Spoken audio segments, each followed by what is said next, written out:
Pemirsa, Satgas Penanganan COVID-19 Papua menyatakan sebanyak 29 orang atlet dan ofisial PON ke-20 Papua positif terpapar COVID-19. Padahal kita semua berharap penyelenggaraan PON yang memang berpotensi menciptakan kerumunan ini tidak menjadi klaster baru penyebaran COVID-19 di tanah Papua.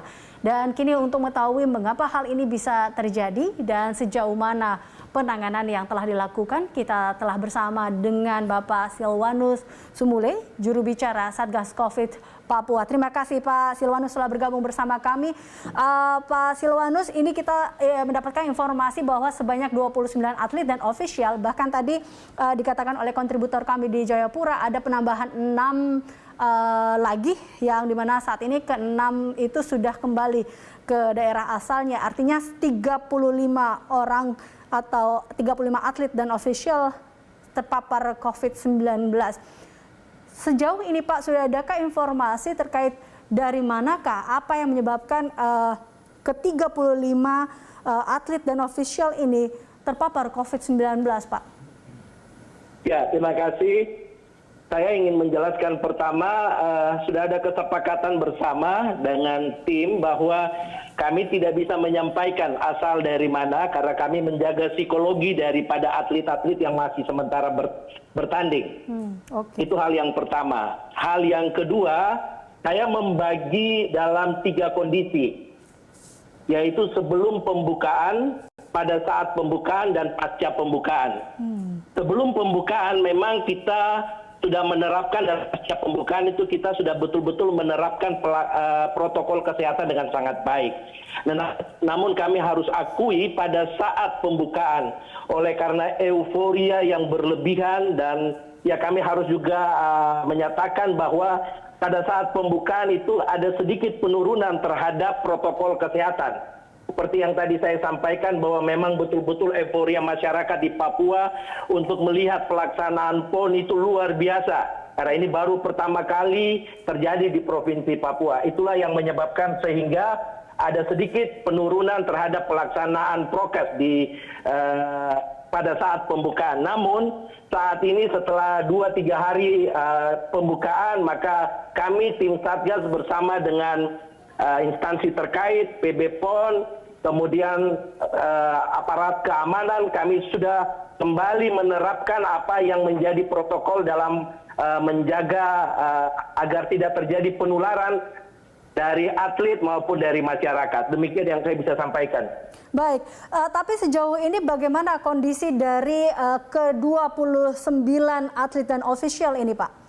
Oke, saya bisa menyampaikan puji kepada Tuhan karena semua kondisi pasien yang dinyatakan positif, atlet dan ofisial yang dinyatakan positif itu berada dalam kondisi sakit ringan maupun tanpa gejala.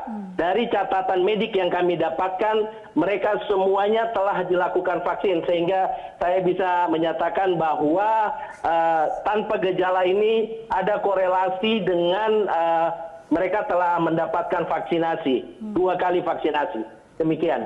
Baik, berarti kalau kita lihat dari 3T yaitu testing, tracing, and treatment. 29 ini sudah melakukan treatmentnya atau sedang melakukan pengobatan seperti itu. Lalu bagaimana dengan tracing atau testing dan tracing saat ini Pak? Bagaimana secara menyeluruh terhadap pihak-pihak yang kontak erat seperti apa Pak? Ya, jadi ke-29 yang didapatkan ini adalah kerja keras dari teman-teman relawan kita, petugas kesehatan kita yang ada di lapangan dengan melakukan tracing. Kemudian kita melakukan tes. Puji Tuhan karena karena semuanya ini dalam kondisi tanpa gejala dan gejala ringan, mereka hanya kita berikan vitamin dan beristirahat, dan saya yakin dalam beberapa hari ke depan ketika kita melakukan swab ulangan, saya berharap dan doa kami semuanya bahwa mereka bisa dinyatakan negatif. Baik, Pak Silwanus, apakah betul bahwa banyak kasus yang didapat ini ditemukan di klaster Mimika, Pak? Ya, betul. Data kita yaitu 13. Data kita sampai kemarin jam 8, biasanya kami akan menyampaikan data itu jam 8.30 waktu Papua. 13 kasus kemarin didapatkan di Timika. Oke. Ada apa Pak? Mengapa? Ada apa dengan daerah ini? Apakah memang vaksinasinya masih terbilang rendah hingga bisa dikatakan kategori rawan COVID atau seperti apa, Pak? Semua kabupaten kota pelaksanaan PON rata-rata cakupan vaksinasinya di antara 59 sampai 71.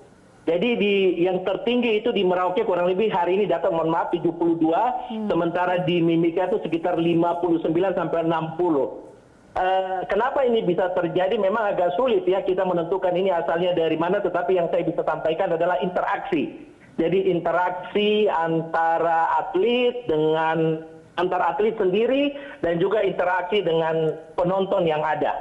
Baik.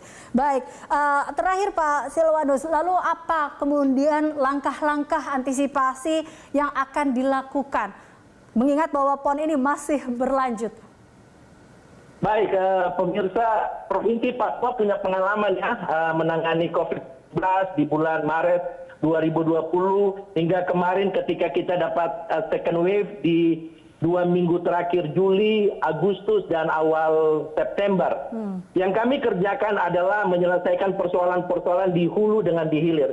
Di bagian hulu tetap kita melaksanakan 3M dan 3T, sementara di hilir kami tetap mempersiapkan fasilitas-fasilitas kesehatan. Kami mendapat dukungan penuh dari Bapak Presiden, dari KONI untuk semua hal, sehingga jikalau ada pasien-pasien yang harus mendapat perawatan di rumah sakit, kami bisa tangani dengan baik. Semua telah dipersiapkan. Bapak Gubernur meminta kepada kami seluruh petugas kesehatan maupun juga relawan untuk tetap standby 1x24 jam hingga akhir pelaksanaan PON.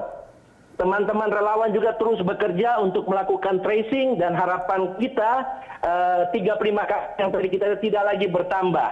Demikian. Baik, kita harapkan memang tidak ada lagi angka penambahan di sana dan PON Papua berjalan lancar. Terima kasih Pak Silwanus telah bergabung bersama kami dalam Prime Time. Pemirsa, demikian juru bicara Satgas COVID Papua Silwanus Sumbule.